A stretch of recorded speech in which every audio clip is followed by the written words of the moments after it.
Hello everyone, welcome to Straight Drive Cricket Channel. India versus south Africa first one day ఒక beautiful Sunday రోజున fantastic entertaining match and high scoring thriller అని అనుకోవాలి. ఈ మ్యాచ్లో మన veteran players Rohit Sharma, Kohli, రోక్కో వీళ్ళిద్దరి నుంచి కూడా ఒక మంచి బ్యూటిఫుల్ 136 పార్ట్నర్షిప్ వచ్చింది. ఎస్పెషల్లీ కోహ్లీ అయితే తను 2016లో ప్రైమ్ టైంలో ఉన్నప్పుడు ఎలా ఆడేవాడో అలాంటి వింటేజ్ కోహ్లీని మనకి మరొకసారి చూపించాడు. ఈ మ్యాచ్లో కేవలం 120 బాల్స్లోనే 136 రన్స్ చేశాడు. దాంతో తన 83rd సెంచరీ ఈ మ్యాచ్ ద్వారా వచ్చింది.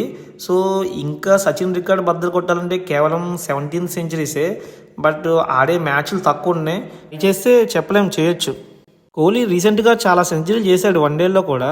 బట్ ఈ మ్యాచ్లో చేసిన సెంచరీ ఎందుకు అంత స్పెషల్ అంటే చేసిన ఈ 136 రన్స్లో కూడా దాదాపుగా 7 సిక్స్లు ఉన్నాయి.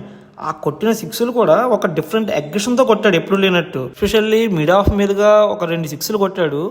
అవి తను ప్రైమ్ టైంలో ఉన్నప్పుడు చాలానే కొట్టేవాడు. బట్ మళ్ళీ చాలా రోజుల తర్వాత అలాంటి సిక్స్లు చూసామనిపించింది. రీసెంట్గా ఒక 5-6 ఇయర్స్ నుంచి కోహ్లీని చూస్తే సిక్సెస్ ఎప్పుడు కొడతాడు, ఒక హాఫ్ సెంచరీ చేసిన తర్వాత లేకపోతే సెంచరీ చేసిన తర్వాత కానీ ఆ రిస్క్ తీసుకునేవాడు కాదు. బట్ ఈ మ్యాచ్లో చూస్తే 10 బాల్స్ ఫేస్ చేసినప్పటి నుంచే సిక్సెస్ హిట్ చేయడం స్టార్ట్ చేశాడు. మనం ఇన్ని రోజులు మిస్ అయింది ఇలాంటి అగ్రెసివ్ కోహ్లీనే కదా. రోహిత్ శర్మ కూడా అంతే. తనకి స్టార్టింగ్లో ఒక లైఫ్ వచ్చినా కానీ తర్వాత తనదైన స్టైల్లో 6లు 4లు కొట్టాడు. సో అతను కూడా ఈ మ్యాచ్లో వరుసగా 3వ హాఫ్ సెంచరీని పూర్తి చేసుకున్నాడు. రోహిత్ శర్మ, కోహ్లీ ఇద్దరి మధ్య కూడా ఇది వరుసగా రెండోసారి 100 రన్స్ పార్ట్నర్షిప్ రావడం. లాస్ట్ టైం ఆస్ట్రేలియాతో ఆడిన వన్డేలో 169 రన్స్ పార్ట్నర్షిప్, ఇప్పుడేమో 136 రన్స్ పార్ట్నర్షిప్. సో వీళ్ళిద్దరి మీద ఏదైనా డౌట్స్ ఉంటే ఎవరికైనా ఈ మ్యాచ్తో వాటన్నింటికీ చెక్ పెట్టేశారని అనుకోవాలి. సరే, మనం మ్యాచ్ పూర్తి వివరాల్లోకి వెళ్తే ఇండియా ఈ మ్యాచ్లో కూడా ఎప్పట్లానే టాస్ ఓడిపోయింది. అదేంటో తెలియదు, ఎంతమంది కెప్టెన్స్ చేంజ్ అయినా ఇండియా మాత్రం టాస్ అసలు గెలవడం లేదు. సో సౌత్ ఆఫ్రికా టాస్ గెలిచి ఫస్ట్ బౌలింగ్ ఎంచుకుంది. ఇంకా స్క్వాడ్ వివరాలకు వస్తే మనం నిన్న చెప్పిన నేమ్స్ తప్ప పెద్దగా మార్పులు ఏమీ లేవు. బట్ యాక్చువల్లీ పంత్ ఉంటాడు అనుకున్నాం ప్లేయింగ్ 11లో. పంత్ ప్లేస్లో ఎక్స్ట్రా పేసర్ని తీసుకున్నారు. సో దానివల్ల ప్రసిద్ధ్ కృష్ణకి ప్లేయింగ్ 11లో ఛాన్స్ వచ్చింది. అలానే నెంబర్ 4లో రుతురాజ్కి ఛాన్స్ ఇచ్చారు, తిలక్ వర్మన్ కాదని. ఇంకా సౌత్ ఆఫ్రికా టీంలో కూడా వాళ్ళ కెప్టెన్ బహుమా అండ్ మహారాజ్ ఎందుకో ఆడలేదు. సో దానివల్ల మరాక్రమ్కి కెప్టెన్గా చేసే ఛాన్స్ వచ్చింది. రోహిత్ శర్మ, జైస్వాల్ ఇద్దరూ కూడా ఇన్నింగ్స్ని మంచిగానే స్టార్ట్ చేశారు. రోహిత్ శర్మకి స్టార్టింగ్లో ఒక లైఫ్ వచ్చింది. డిజోరీ ఒక ఈజీ క్యాచ్ వదిలేయడం వల్ల ఆ వచ్చిన అవకాశాన్ని బాగానే వినియోగించుకుని ఒక 50 చేశాడు రోహిత్ శర్మ.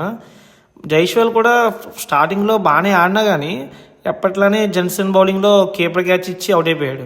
ఇంకా ఎప్పుడైతే కోహ్లీ క్రీజ్లోకి వచ్చాడో అప్పుడు ఇంకా అందరి కళ్ళు రోహిత్ కోహ్లీ పైనే. ఎందుకంటే వాళ్ళిద్దరూ ఎట్లా ఆడతారని.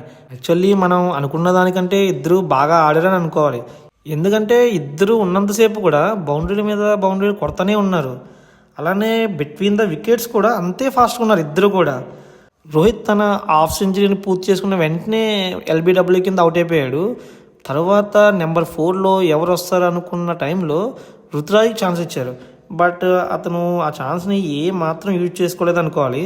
ఎందుకంటే స్టార్టింగ్లో స్లోగా ఆడినా కానీ బ్రెవిస్ పాయింట్లో పట్టిన ఒక అద్భుతమైన క్యాచ్కి రుతురాజ్ అవుట్ అవ్వడం జరిగింది.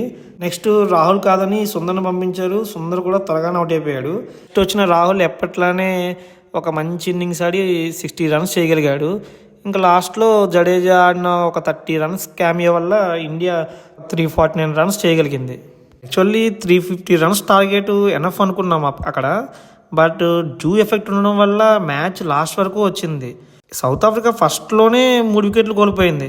హర్షిత్ రాణా వేసిన ఇన్నింగ్స్ సెకండ్ ఓవర్లో 2 వికెట్స్ పడ్డాయి. ఎవరు, రెకల్టన్ అండ్ డికాక్ ఇద్దరు కూడా ఒకే ఓవర్లో అవుట్ అయిపోయారు. నెక్స్ట్ ఓవర్లోనే హర్షదీప్ మరక్రమ్ని అవుట్ చేశాడు. సో దాంతో సౌత్ ఆఫ్రికా స్కోర్ ఒక్కసారే 11 for 3 అయింది. తర్వాత డిజోరీ అండ్ వాళ్ళ యంగ్ ప్లేయర్ బ్రిడ్జ్కి మధ్య ఒక 60 రన్స్ స్మాల్ పార్ట్నర్షిప్ వచ్చింది. బట్ ఎప్పుడైతే కుల్దీప్ బౌలింగ్లో డిజోరీ అవుట్ అయ్యాడో మళ్ళీ 77 for 4 అయింది. ఇంకా అందరూ ఏమనుకున్నారంటే మ్యాచ్ అయిపోయింది అనుకున్నారు. బట్ అలాంటి సిచ్యువేషన్ నుంచి వాళ్ళు 332 రన్స్ చేశారంటే అది కేవలం బ్రిడ్జ్కి అండ్ జన్సన్ మధ్య ఒక 90 రన్స్ పార్ట్నర్షిప్ రావడం వల్లే. వాళ్ళిద్దరూ ఎట్లా ఆడారంటే ఒక పక్క రన్ రేటు పెరిగిపోతున్నా కానీ బౌండరీల మీద బౌండరీలు కొడతానే ఉన్నారు ఇద్దరు కూడా. మన బౌలర్స్ని కూడా ఏమనడానికి లేదు, ఎందుకంటే వాళ్ళు బౌలింగ్ చేయడానికి చాలానే కష్టపడ్డారు. డ్యూ అంత ఎక్కువ ఉంది అక్కడ. సో దానివల్ల ఏమైపోతుందంటే బాల్ అస్సలు గ్రిప్ దొరకడం లేదు. మనకి లాస్ట్ ఉన్న ఓప్ ఎవరంటే కుల్దీప్ యాదవ్. తన సెకండ్ స్పెల్లో వచ్చిన ఫస్ట్ ఓవర్లోనే జెన్సన్ అండ్ బ్రిడ్జ్కి ఇద్దరు సెటిల్ బ్యాట్స్మెన్ని కూడా ఒకే ఓవర్లో అవుట్ చేయడు. సో దాంతో ఇండియా కొంచెం ఊపిరి పీల్చుకుంది. అయినా కానీ నెక్స్ట్ వచ్చిన వాళ్ళ ఆల్రౌండర్ బాష్, అతను కూడా మంచి ఇన్నింగ్స్ ఆడాడు. సో దానివల్ల ఏమైందంటే మ్యాచ్ లాస్ట్ వరకు వెళ్ళింది. బట్ ఎలా అయితే ఇండియా లాస్ట్కి ఒక 17 రన్స్ తేడాతో గెలవగలిగింది. ఈ మ్యాచ్లో కుల్దీప్ యాదవ్కి ఒక 4 వికెట్స్, అలానే అశ్విత్ రానాకి ఒక మంచి బౌలింగ్ స్పెల్ వేశాడు, అతనికి కూడా ఒక 3 వికెట్స్ వచ్చాయి. సో ఈ మ్యాచ్లో మన బౌలర్స్ అందరూ కూడా బాగానే ఎక్స్పీరియన్స్ అయ్యారు, ఎస్పెషల్లీ జడేజా.